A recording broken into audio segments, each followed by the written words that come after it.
ஒரு ஜல்லிக்கட்டு விஷயத்துல பொன் ராதாகிருஷ்ணன் என்ன எந்த அளவுக்கு தமிழ்நாட்டுக்கு புணுக்கு தான் தடவிட்டே இருந்தாரு. ஜல்லிக்கட்டு வரும், வடிவேலு பேசினா கூட மக்கள் நம்ப தயாரா இருந்தாங்க. தமிழிசை சவுந்தரராஜன் இப்படிதான், அந்த அம்மா காலத்துக்கும் பாடும் இசை, அவ்வளவுதான். ஆனா தமிழ்நாட்டில் பிஜேபிக்கு எதிராக பலர் பாடிக்கிட்டு இருக்காங்க வச.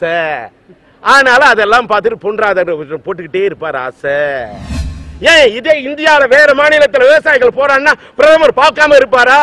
தமிழ்நாட்டில் இருக்கிறவன் கிள்ளிக்கீரை, தமிழன் கேன, தமிழ்நாட்டில் இருக்கிறவன் கிறுக்கன். ஜிஎஸ்டி 28% சினிமாவுக்கு போட்ட என்ன அர்த்தம்? தமிழ்நாட்டில் சினிமாவுக்கு கேளிக்கை வெறிய இல்லாத போய் தமிழ்நாட்டில் சின்ன படம் ஓடல. படம் போடும் அத்தனை கோடி, இதுக்கு பதில் சொல்லும் பிரதமர் மோடி. நாங்க கோடிக்கணக்கில் செலவு பண்ணி படம் எடுப்போம், அதை ஒருத்தன் திருடுவான், திருடுறவனை பிடிக்க மாட்டீங்க. அப்புறமா எங்களுக்கு இதுக்கு வரி, எங்களுக்கு இதுக்கு இவ்வளவு வலி, நாங்க எதுக்கு கட்டணும் வரி?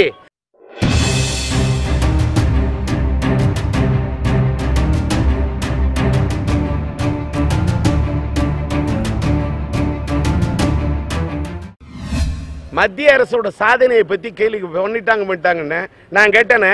நெடுவாசல்ல போராட்டம் நடந்தது, கைவிட சொல்லி சொன்னாங்க பிஜேபியில. பொன் ராதாகிருஷ்ணன் பொன்னார் மேனியன்னே அப்படின்னு ஒரு ஜல்லிக்கட்டு விஷயத்துல பொன் ராதாகிருஷ்ணன் என்ன எந்த அளவுக்கு தமிழ்நாட்டுக்கு புணுக்கு தான் தடவிட்டே இருந்தாரு.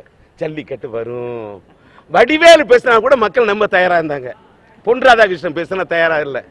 இன்னொன்னுங்க, பொன் ராதாகிருஷ்ணன் இப்படிதான், அதே மாதிரி தமிழிசை சவுந்தரராஜன் இப்படிதான், அந்த அம்மா காலத்துக்கும் பாடும் இசை, அவ்வளவுதான். ஆனா தமிழ்நாட்டில் பிஜேபிக்கு எதிராக பலர் பாடிக்கிட்டு இருக்காங்க வச.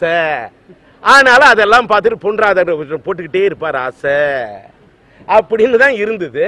நான் என்ன கேட்கிறேன், அவங்களுடைய ஆட்சியோட சாதனை பத்தி பிஜேபி பேசணும், ஏன் பேசல? பேச சொல்லுங்க. டிமானிட்டைசேஷன் கொண்டாந்தாங்க. இன்னைக்கு பாத்தீங்கன்னாக்கா ஜிஎஸ்டி, நாங்க பேசுறோங்க, எல்லாத்தையும் இங்க பேச முடியாது.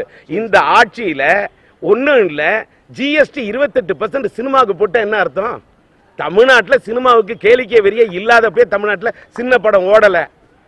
28% இதை முதல்ல பேரரசு இயக்குனர் பேரரசுடைய நூல் வெளியீட்டு போய் நான் பேசினேன்.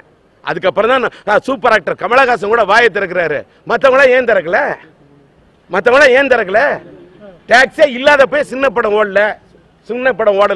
28% டாக்ஸ் போட்டா எப்படி படம் ஓடும்? மக்கள் தலையில எவ்வளவு வரி சுமத்துவீங்க? மக்கள் எப்படி தியேட்டருக்கு படம் பார்க்க வருவாங்க? ஒரு தியேட்டர்ல வாகனங்கள் நிறுத்துறதுக்கு அவ்வளவு ரூபாய் கட்டணும். ஒரு தியேட்டர்ல ஒரு கூல்ட்ரிங்க்ஸ் வாங்கினா அவ்வளவு ரூபாய் காசு. ஒரே ஒரு இது வாங்கினா அவ்வளவு, ஒரு பேர் என்ன, ஒரு பாப்கார்ன் வாங்கினா அவ்வளவு ரூபாய்.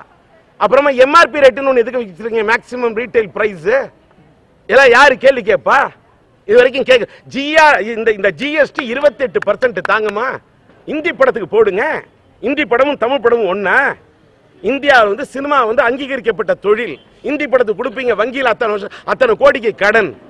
தமிழ் படத்துக்கு கொடுப்பீங்களா? இந்தி படத்தோட 40% டாக்ஸ் 28% குறையும். ஆனா ரீஜனல் படம் தமிழ், மலையாளம், தெலுங்கு, கன்னடம், நீங்க எங்களோட பிராந்திய மொழிகளை ஒழிக்க நினைக்கிறீங்க. இதை எதிர்த்து மோடி கிட்ட கேள்வி கேட்கணும், ஏன் கேட்க மாட்டேங்கிறீங்க பிரதமர் மோடி கிட்ட? இன்னொன்னு, சினிமாவை என்ன வாழ வச்சிருக்கீங்க? எங்கிட்ட டாக்ஸ் கேட்கறீங்களே. ஒன்னு கேட்கிறேன், கள்ள நோட்டு அடிச்சா குற்றம், அவனை கைது பண்ணுவீங்க. நல்ல நோட்டு தான் வச்சுக்கணும். ஏன்னா கள்ள நோட்டு உங்களோட பொருளாதாரம். எங்க சினிமாவை திருடுறானே, ரத்தத்தை உரியிறானே. நாங்க பணம் போடுவோம் அத்தனை கோடி, இதுக்கு பதில் சொல்லும் பிரதமர் மோடி. நாங்க கோடிக்கணக்கில் செலவு பண்ணி படம் எடுப்போம், அதை ஒருத்தன் திருடுவான், திருடுறவனை பிடிக்க மாட்டீங்க. அப்புறமா எங்களுக்கு இதுக்கு வரி, எங்களுக்கு இதுக்கு இவ்வளவு வலி, நாங்க எதுக்கு கட்டணும் வரி? இந்த ஜிஎஸ்டி எதிர்த்து போராடுவேன், குரல் கொடுப்பேன். நெடுவாசல் போராட்டமா போராடுவேன், ஜல்லிக்கட்டா போராடுவேன். ஜல்லிக்கட்டு தமிழ்நாட்டில் ரெஸ்லிங், மல்யுத்தம், மனுஷன் அடிக்கிறான் யுத்தம், சிந்த வைக்கிறான் ரத்தம், அங்கெல்லாம் எங்க போச்சு பீட்டா? ஜல்லிக்கட்டா குரல் கொடுப்போம், நெடுவாசலா குரல் கொடுப்போம். டெல்லியில விவசாயிகள் போறானுங்க, நாங்க தான் போய் குரல் கொடுத்தோம். ஏன் இதே இந்தியாவில் வேற மாநிலத்தில் விவசாயிகள் போறான்னா பிரதமர் பார்க்காம இருப்பாரா? தமிழ்நாட்டில் இருக்கிறவன் கிள்ளிக்கீரை, தமிழன் கேன, தமிழ்நாட்டில் இருக்கிறவன் கிறுக்கன்.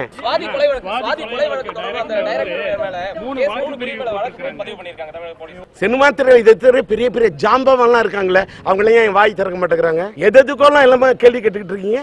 பெரிய பெரிய ஜாம்பவன்லாம் இருக்காங்களா, அவங்களாம் கேட்க சொல்லுவேன். இதெல்லாம் வன்மையா கண்டிக்கத்தக்கது. ஒன்னு சொல்றேன், தமிழ்நாட்டு அரசியல் கோயம்புத்தூர்ல இன்னைக்கு கொடுக்கிற பேட்டி 11 மணிக்கு பாருங்க.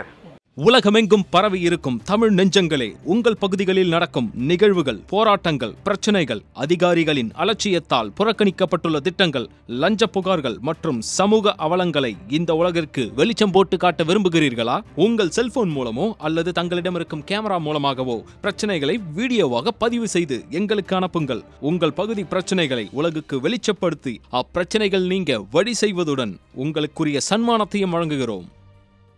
என்னோட கின்னஸ் வந்து பார்த்திங்கன்னா, பால் வந்து இந்த கண்ணில் நிப்பாட்டிட்டு இந்த கண் மாற்றணும், சேஞ்ச் பண்ணணும். அது வந்து 1 நிமிஷத்தில் எவ்வளோ அதிகமாக பண்ணுறாங்களோ. பழைய ரெக்கார்டு வந்து 98, நான் வந்து 117 தடவை 1 நிமிஷத்தில் இப்படி சேஞ்ச் பண்ணேன்.